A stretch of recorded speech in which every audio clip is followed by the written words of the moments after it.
This is Beyond the Screen, where we dive into the world of K-films and dramas. And helping us to do that, of course, every Friday are Heejeon Kim and Eugene Suen. Good morning, guys. Good morning. TGIF. TGIF, yay. And especially happy today because we're finally talking about the movie that we have been talking about for months. And now people got a chance to hopefully see it as well. We're talking about Minari. Tell us a little bit about this. So it is, before we say anything, full disclosure, he is a very, very dear friend of us. We actually met through Isaac and got married. So it's going to be a little hard for us to be very objective. You don't have to be at all. Yes. Yeah. Exactly. All the critical comments we're going to save for, private conversation. Yeah, It's going to be just a celebration. Yes. And just to briefly talk about this film, it's an American film about a Korean immigrant family starting a new life in the American South in the 1980s. And it's a semi-autobiographical story. And it features Steven Yeun, Han Ye-ri, Yoon Yo-jung, Ellen Kim, Noel, Kate Cho. So a lot of Korean actors from Korea and also in the States. And it was shot in the summer of 2019 and it premiered at Sundance in 2020. Right. And it just premiered here in Korea as well. And there's major award buzz around it. It picked up the Golden Globe for Best Picture in Foreign Language, of course. Considered a major Oscar contender as well. So I think most of our listeners will be aware of this. But let's cue a trailer. We have a clip of the trailer right now, and then we can continue.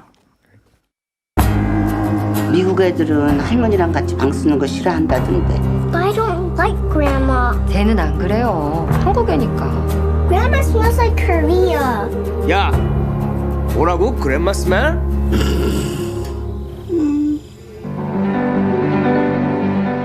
우리 여기 있다가 망할 거야. 애들을 위해서라도 한 번 더 생각해 볼 수 있잖아. 애들도 한 번쯤 아빠가 뭔가 해내는 거 봐야 될 거 아니야. 결혼하면서 했던 말 기억나? 미국에 가서 서로를 구해주자고 했던 거. 기억해.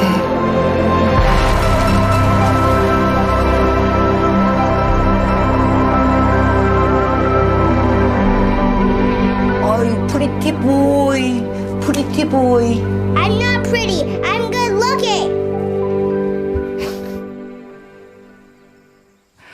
I've heard that trailer several times, and I have to say, it still makes me smile. Kind of gives me a little bit goosebumps as well. I have not yet seen the movie. I'm going to be doing that this weekend. But before we go into it, so you have this personal relationship with Isaac Chung. I want to hear how you became friends and why I understand that he played a big part in you two actually meeting as well. Let's hear that story first. Very briefly. Come on. No, I think of the very brief version, because it really is a long and epic story. But I think of the brief version, maybe I'm jumping ahead, but because Heejeon actually met Isaac when Isaac came out with his first film back in 2007 at the Cannes Film Festival in France. And back then, it was Isaac's featured film debut. It's a movie called Munir and Gabel. It's a movie he shot in Rwanda. At the time, it got a lot of international attention. So that was actually when Heejeon met him. Yeah, so it was through a journalist. The company I worked for was bringing Secret Sunshine to Cannes. So it was a Korean journalist who heard from Isaac that he really admires director Lee Chang-dong. So he arranged a meeting and I tagged along to the meeting, and that was the first time I met him, and he was 27. Okay. So we kept in touch because we always, from our company's end, we really thought he might become someone, and we were just keeping in touch in terms of like his works that's been following. And then on my end, I'll just add, so Isaac is someone, I met him a few years after that, but I've known him by this point for over 10 years. And we've worked together. I produced his last two films. He's produced my works. And so we are close colleagues. But more than that, he is someone who's basically like a brother figure to me. How we met, the 10-second version is basically 2014, Isaac and I were actually coming to Korea for work. And then he introduced me to Heejeon. He was the matchmaker. He was the matchmaker. And not only was he the matchmaker, because that was a very special time in our life when we were really trying to figure stuff out creatively, professionally. The three of us all connected. After I went back to the States, we all kept in touch. And Isaac and his wife, they were the number one people who were by my side the whole time I was trying to figure this thing out. They were the one that were counseling me, telling me what to do.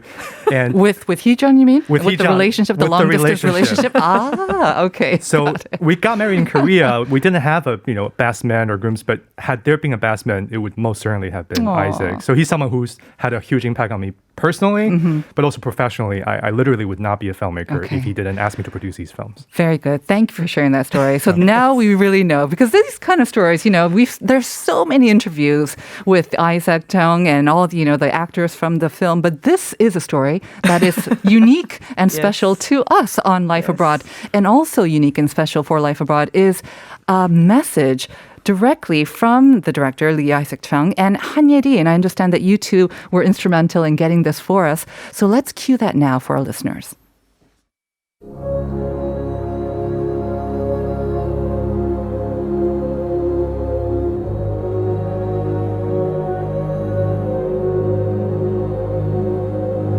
Hi, my name is Isaac Chung. I'm the writer-director of Minari. I want to thank the listeners of Life Abroad for tuning in and for listening to this discussion on my film. Eugene, Suen, and Heejeon Kim are good friends of mine, so I know you'll be in good hands. Thank you very much.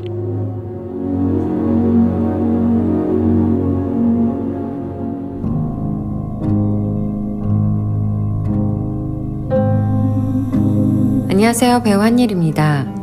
따뜻한 봄을 맞아 한국에서도 영화 미나리를 개봉했는데요. 코로나로 힘드신 많은 분들이 영화 미나리로 잠시나마 따뜻하게 위로받으셨으면 좋겠습니다. 저는 미국에서 들리는 좋은 소식으로 하루하루를 기분 좋게 시작하고 있습니다. 너무 감사하고 영광으로 생각하고 있습니다.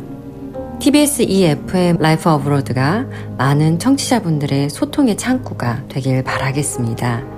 많은 사랑 부탁드립니다.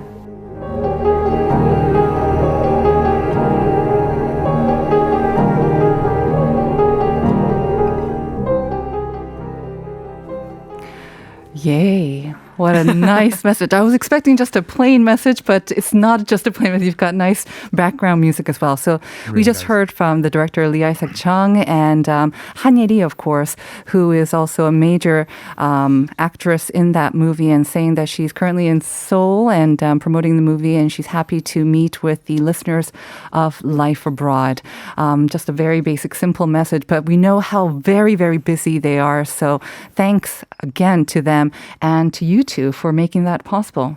Oh, happy to. And I gotta say, Isaac's got a surprisingly smooth radio voice. I was surprised. He's got a really good voice. He told me that. He was joking, of course. He said he's tried to smoke a cigarette before we recorded this, just so this could be, And Han Ye-ri's voice is amazing. And that's she's why... like perfect for radio. Radio and also singing. I see that she's like really multi-talented. That's right. All right. Well, we kind of do have to discuss the movie, I guess. I think a lot of our listeners already are quite familiar with the plot of the movie. So maybe very, very quickly just go over it, and then we can just kind of talk a little bit more in depth. Very, very brief outline. Yeah, so I think the very brief outline, as many people would already know, it's based on Isaac's own childhood. It's a semi-autobiographical film about this family moving to the American South, to Arkansas, when the father, as you mentioned at the top of the show, he's trying to buy a farm. It's this very ambitious, stubborn man, and then he brings the whole family to this really alien, foreign environment. The family has just a lot of toils and struggles throughout this process. And then the story kicks into gear when the grandma, the mother's mother, played by Heejeon, of course, comes to the farm to help take care of the children. And that's when the story unfolds. And it's basically about this Korean-American immigrant family, or Korean family, I should say, immigrant family trying to start a new life in the American South. And as you mentioned, Heejeon, this is semi-autobiographical, I know. I've heard from some of his interviews where he talked about his worries that how his parents might react to this. And so I don't know if he had discussed it with you guys. Did you hear about some of his his maybe concerns or worries about this when he thought how much to put into this exactly? He was mainly really venting it to Eugene, specifically about how much he's nervous. And we were traveling to Taipei one time, and I should actually backtrack a little bit, because just to put in proper context, because Isaac had wanted to tell this story for a very long time. He didn't know exactly it was going to be Minari necessarily, but he had wanted to make a movie about his childhood. I remember as far back as 10 years ago, even just in casual conversation, he was saying that he wanted to make a movie about his grandma. He wanted to make a movie about his parents, his dad, basically bringing them to the farm and, that period of his life where things were very tough. And so even the film that Isaac and I were developing, the one that led directly in 2014 led to our when meeting, they came. it was actually sort of another version of Minari. Very different movie, different emphasis, but it's another attempt of his to do something about his childhood. But the one thing that always made him very ambivalent was that he was just worried how his parents were going to react. The one thing he would consistently say to me throughout that whole process was, I think my dad is going to kill me. And he wasn't even joking. He was being too personal. He was very stressed out about that. And so it was not easy for him to really get to this But point. the good news is, of course, that I understand his parents loved it. And I mean, this movie was very special for him because it's biographical, but also I understand that there were several years in between this and his previous, and he was almost considering, could this be my last movie? So this was a very important movie for him personally and professionally. Eugene was right there with him through that time. Yeah. Yeah, sorry to lie. I'm kind of dominating the conversation, but because after his last narrative film, which was made which came out in 2012, there was a period of several years where I think he was really trying to figure out the next step in his career. Nothing was really happening for him. No one was really paying much attention to him after his very successful debut in 2007. Right. So I think he went through a season where he was trying to find his own creative voice, but also trying to figure out just exactly what am I doing with my life. And eventually led to a point where he was offered a teaching position at the University of Utah, their satellite campus in Songdo here in South Korea. Right. And by that time, he was 40, and he was thinking, maybe this is time for me to be a responsible man and a father to, I should take this teaching gig. But I think, so he had this urgency that, maybe this is the last chance I'll ever get to make a movie. I can say definitively, because I was there talking with him, he really thought maybe his career was over as a filmmaker. It's not glamorous. It's easy to romanticize that now in retrospect, seeing the success of the film. But he really went through a period of several years where he thought, like, maybe this is over. Right. And that's the turning point. And him taking that gig, of course, of teaching and coming to Korea was kind of a turning point in also this, right? Yes. This is when he met a lot of the key figures as well? Yes. I mean, things happened really naturally in a sense. After he got that offer from Utah University, he started to work on Minari, the script, after kind of pushing it back actually for some time. And then he came in, he got to meet Yoon Yeojung, Han Ye-ri, as he was thinking about the casting part, and things just started to happen really naturally, like riding a big wave. While he was here, the production company was attached, the American distribution company was attached, and then he was told that he can start shooting in July. So all of that was all happening in a year. While he was in Korea. Yeah, while he was in Korea. So for filmmakers, it's actually it's a kind of crazy story to have all this company attached at once, and in 3 months he was told that he can shoot the film. So he had to rush to the States to shoot the film. And I understand that, we've associated Brad Pitt's company Plan B, and you would think maybe then they had a big budget, but I know that the budget was very small. And yet he got these major stars like Steve Yeun and also Yoon Yeojung to sign on.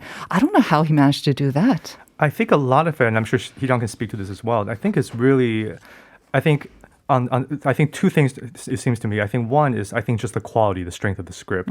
Because I have to say, when I read the script, it was clear that this is a special thing. Oh. I even told him at the time, I said, this is probably one of the best things you've ever written. And I have to say, this is maybe an interesting point in time to tell the story, because he, like I said, went through a period of several years where he was, like all filmmakers, racking his brain, trying to figure out what to write. What are the movies that could really that are true to me, but maybe can also help my career along. And he really came kind of to a dead end with that. And the turning point was when he started to really quiet himself down. And he basically wrote this movie almost as an act of faith. The story he told me was that basically, and he's since talked about this publicly as well, he basically quieted himself down. He essentially prayed and asked for some kind of guidance in the creative process, and then he was inspired to look into the work and life of this American author named Willa Cather. And the turning point was when he found this quote by Willa Cather, who wrote a lot about her childhood in Nebraska, farming life, and so on. And the definitive quote was when Willa Cather said, "My life really started when I stopped admiring and start remembering." Meaning that it's easy for creative people to try to channel their influences, try to admire their favorite filmmakers, authors, try to do that. And Isaac was very much trying to do that, but he really came to a point where that comment resonated with him to the point where he said, I'm just going to try to start remembering and see what comes up. Yeah, going back to his root. The most personal is the most universal, right? Exactly. That's what connects people around the world. And he said this is his kind of story. He maybe has started it as his story, but it's a story for all people. And of course, that's how it's resonated around the world. Here in Korea, I know that you've both been to the movie theaters to watch it. I don't know if it was a special screening or just the regular screening. But it was a VIP screening. I see. Yeah, I got to see the reaction. I was curious about how the Korean audience would react. I mean, obviously, there's hype around it. There's a lot of interest around it. But even though a lot of it is in Korean, the experience itself may not be that relatable to just native Koreans, local Koreans. What did you think of the reaction there? I think fundamentally it is an American film, but and there are at some points, like in terms of the humor, there are some parts that Korean people maybe will not react as much as American or like English speaking. In the cultural context? Exactly, English speaking audiences. But there were a lot of tears. I think the soul of the film really penetrated the audiences. And I can also see from local websites where you check the critics' reaction and the audience reaction, they're always 4 points out of 5. Right. So I really I really trust that the film succeeds to touch people's heart here in Korea as well. Our writer Jennifer said that she saw it yesterday too. And like she said, like you said, there were some points when she alone was kind of laughing in the theater, maybe because of the language or the cultural context. But the tears, I think, it seems to be universal. But I was kind of curious because Bong Joon-ho, he had this interview with the director, and he said what he liked very much about this was it didn't purposely, try to get people to tear up and to cry. It was very subtle, but no less moving as well. Was that a conscious, or is that just part of Lee Isaac's kind of style? I would say that's kind of his style, because if you know him well, this is an extension of him as a human being. Yeah. He's a very thoughtful, very compassionate, deeply generous person, and he's also hilarious, which you wouldn't necessarily guess by watching him on TV or listening to interviews, but he's a really, really funny guy. And so he really wrote this, I think, as a love letter to his family, and especially I think as a love letter to his parents and to his grandma. I think he has said this in interviews too, where there's a lot of memories that he had when he was a child with his grandmother, and there were moments, things that he did that he wasn't proud of. So in a way, this movie is almost a way to not only to remember, but also to kind of redeem some of his memories with his grandma. There are things that happen in the movie, because it's semi-autobiographical, it's not 100% true to life. There are things that happen in the movie that are things that he wished he had done when he was that age. So, Eugene, having read the screenplay before you saw the actual thing, were there some elements that you thought, oh, this is different from what I kind of imagined when I just read the script? Yes, I think the script itself was so strong, but once you as we all know, when you make something into a movie, there are all kinds of variables. I could not have imagined people like Yoon Ya-jeon, Steven Yeun, and Han Ye-ri, and how gorgeous the movie was going to look. I knew it was going to be good because the script was great. Right. Isaac is a wonderful filmmaker, but I mean, the music by Emil, the DP's work, the cinematography, I think everything just coheres so well. When I saw in the very early cut when he was still editing it, and I remember just being kind of stunned by the footage I saw it, and at that time I was just so proud of him. Everything coming together. I mean, obviously you have that personal connection, but you saw the script and you knew that it was going to be wonderful, even with just the script. And then to see it, even in the rough cuts, the beautiful scenery, the gorgeous acting as well. And that, of course, the touch, the light touch of the director as well. We have quite a few messages on the board. I'm not sure that if our listeners have seen the movie yet. I know that they want to check it out. Like 2021 saying 평소 한예리 배우 연기 좋아했는데 정성스러운 메시지 때문에라도 미나리 꼭 챙겨봐야겠어요. 7809 saying 자랑스러운 미나리, 한국의 정서가 세계적으로 주목받아서 감사한 마음으로 볼 수 있을 것 같아요. 정말 기대됩니다. I think you can definitely look forward to it. So a lot of our listeners will definitely be checking it out as well.